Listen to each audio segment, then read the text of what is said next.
నమస్తే, నేను మీ ఇక్బాల్. ఎన్డీజీ న్యూస్కి స్వాగతం. కాకినాడ జిల్లా తునిపట్నం బాలిక పట్ల అసభ్యంగా ప్రవర్తించిన నారాయణ వీడియో నిన్న వైరల్ అయింది. ఈ విషయం అందరికీ తెలిసింది. అసలు ఏం జరిగిందంటే, జగన్నాథగిరి గురుకుల పాఠశాలలో 8వ తరగతి చదువుతున్న బాలికలకు ఇంజెక్షన్ వేయించాలని నేను బాలిక తాతయ్యనని చెప్పి బయటకు తీసుకొచ్చాడు నారాయణ. అనంతరం బాలికను నిర్మానుష్య ప్రాంతానికి తీసుకెళ్లి అసభ్యకరంగా ప్రవర్తించాడు. ఇది గమనించిన కొందరు వ్యక్తులు వీడియో తీశారు. ఎవరి మీద అంటే బాలిక తాతయ్య అని వాష్రూమ్ తీసుకొచ్చారని తెలిపారు. బాలిక కూడా ఆయన మా తాతయ్య అంటూ చెప్పిన విషయం వీడియోలో కనిపించింది.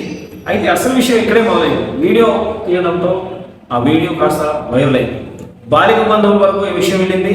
బాలిక బంధువులు ఈ విషయం తెలిసి సాయంత్రం సమయంలో నారాయణ ఇంటిపై అక్కడిపై దాడి చేశారు. అనంతరం ఆ దాడిని ఖండించి అక్కడున్న ఆ ప్రాంతంలో ఉన్నటువంటి పోలీసులు అక్కడికి వచ్చి నారాయణని అదుపులో తీసుకున్నారు. అక్కడ నుండి నారాయణని ఎస్కార్ట్తో కోర్టుకి తీసుకెళ్లే క్రమంలో నారాయణ అక్కడ ఉన్నటువంటి సిబ్బందితో, ఎస్కార్ట్ సిబ్బందితో, ఆ జీప్లో ఉన్నటువంటి పోలీస్ సిబ్బందితో నాకు మూత్ర విసర్జన వస్తుంది అని 1కి 3 సార్లు తెలియజేశాడు. ఆ ప్రాంతంలో నిర్మానుష్యంగా ఉన్నటువంటి ప్రాంతంలో వాహనాన్ని ఆపారు. అక్కడే అతి దగ్గరగా చెరువు ఒకటి ఉంది.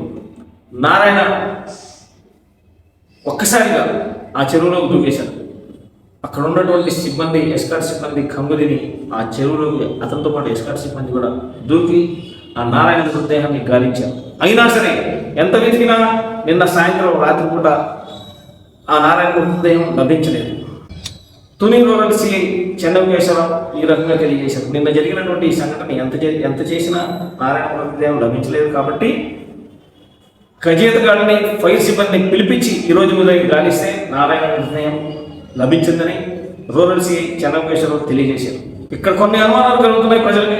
మొదటి అనుమానం, చెరువు దగ్గరే ఎలా వాహనం ఆపారు? రెండో అనుమానం, నారాయణ పరిగెడుతున్న పోలీసులు పట్టుకోలేకపోయారా? లేదా నారాయణ నా పరువు పోయింది, నేను ఇంత బతికి ఒక కౌన్సిలర్గా కనీసం ఒక 2,000 నుండి 3,000 మందికి సిబ్బందికి ఒక ప్రజాప్రతినిధిగా ఉన్న నేను ఈరోజు తలెత్తుకోలేని పరిస్థితిని ఈ సమాజంలో నేను తప్పు చేశానా అనే అవమాన భారంతో చెరువులోకి దూకపోయే క్రమంలో కనీసం పోలీసులు పట్టించుకోలేదా? అదుపులో ఉన్న నారాయణని పోలీసులు ఇంత స్వేచ్ఛగా ఎలా వదిలేశారు?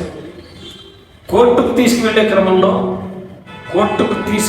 క్రమంలో జరిగిందా, లేదా కోర్టు నుండి తిరిగి తీసుకొస్తున్న క్రమంలో జరిగిందా?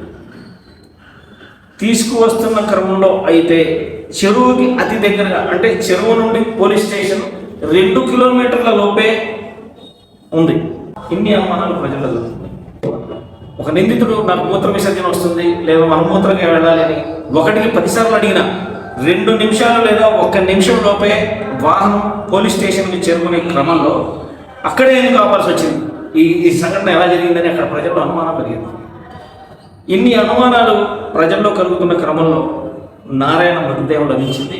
నారాయణ చివరికి విగత జీవుడుగా చెరువులో లభ్యమయ్యాడు. ఈ అనుమానం ప్రస్తుతం ప్రజల్లో రేకెత్తుతా ఉంది. ఇతన్ని ఏ రకంగా ఇలాంటి ప్రదేశంలో వదిలేశారా, లేకపోతే అతను అవమానాన్ని భరించలేక దూకుతుంటే చూస్తూ ఉన్నారా?